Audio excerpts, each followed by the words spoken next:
Hai Mam, bagaimana tumbuh kembang si kecilnya Mam? Tumbuh kembang si kecil selalu menjadi kejutan yang menakjubkan untuk mami semuanya. Kejutan tersebut merupakan bagian dari proses tumbuh kembang si kecil. Ada beberapa tahap perkembangan pada si kecil, salah satunya adalah perkembangan motoriknya. Nah, apakah ibu tahu apa itu perkembangan motorik? Perkembangan motorik adalah proses tumbuh kembang kemampuan gerak seorang anak. Pada dasarnya, perkembangan ini berkembang sejalan dengan kematangan saraf dan otak anak.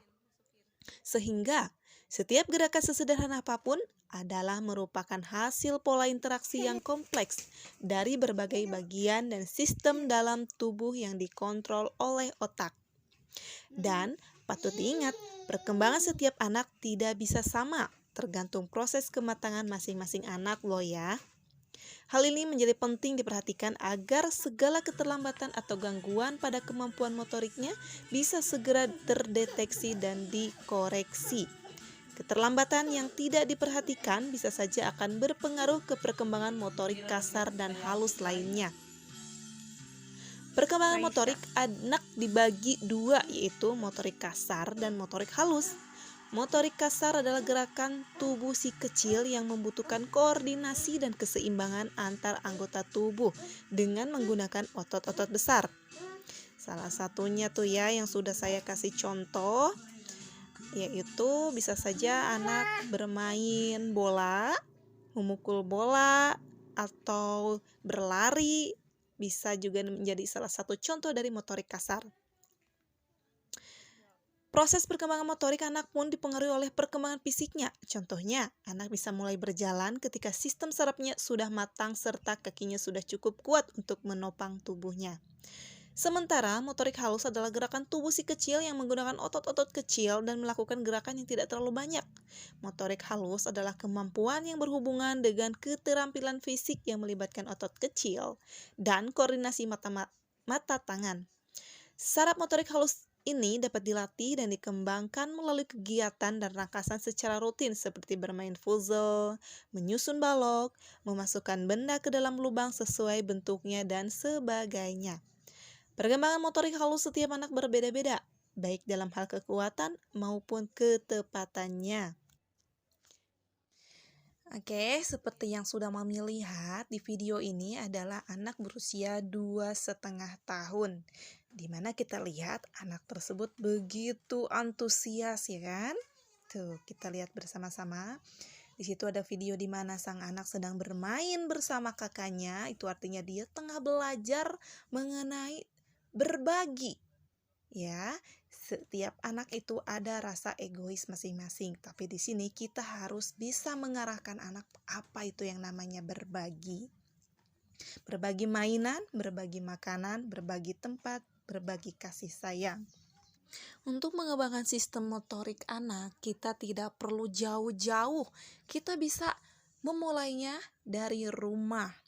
Misalnya nih, sang anak suka sekali berlari-lari, itu artinya kita mengarahkan pada sistem motorik kasar.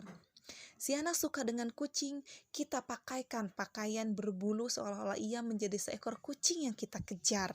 Jadi, antara ibu atau orang tua dengan anak itu harus ada kerjasama. Oke, kemudian kita juga bisa melatih anak dengan musik. Sang anak sudah mulai menyukai yang namanya musik, maka dari itu boleh kita playkan film atau musik di TV dan kita beri mainan mikrofon, atau tidak, kalaupun yang tidak punya ya nggak usah cemas, kita bisa menggunakan bahan-bahan sayuran yang menyerupai mikrofon, salah satunya yaitu yang sudah ada di video ya, yaitu sayuran terong. Sang anak begitu menikmati. Kita juga bisa mengajak anak kita untuk berbelanja, di mana biasanya para ibu yang antusias untuk berbelanja, tapi kali ini kita berikan kesempatan untuk anak kita cara dia berbelanja. Kita boleh bawakan dia dorongan, kalaupun misalnya tidak ada di tempat perbelanjaan dorongan untuk anak, kita bisa bawa sendiri dari rumah ya, Mam. Kita tidak perlu malu, yang penting kita bisa melatih sistem motorik anak kita. Biarkan mereka sesuka hati apa yang mau mereka ambil, tetapi tetap dengan pantauan kita sebagai orang tua. Anak di usia 2 tahun sampai 2 tahun setengah itu sudah tidak bisa diam ya, sangat hiperaktif sekali. Maka dari itu, Mami bisa saja mengarahkan anak dengan bermain bola. Tidak harus kejar mengejar, tapi kita bisa melatihnya dengan cara duduk, lalu kita saling lempar-melempar bola, atau kalau tidak kita saling memberi bola satu sama lain. Boleh sambil duduk, boleh sambil berdiri. Yang penting antara anak dan orang tua ada saling kerjasama. Oke, Mams, itu aja yang bisa saya kasih informasi mengenai apa itu sistem motorik dan juga beberapa contoh yang bisa Mami lakukan di rumah bersama anak tercinta. Pokoknya semangat untuk para orang tua. Love you all.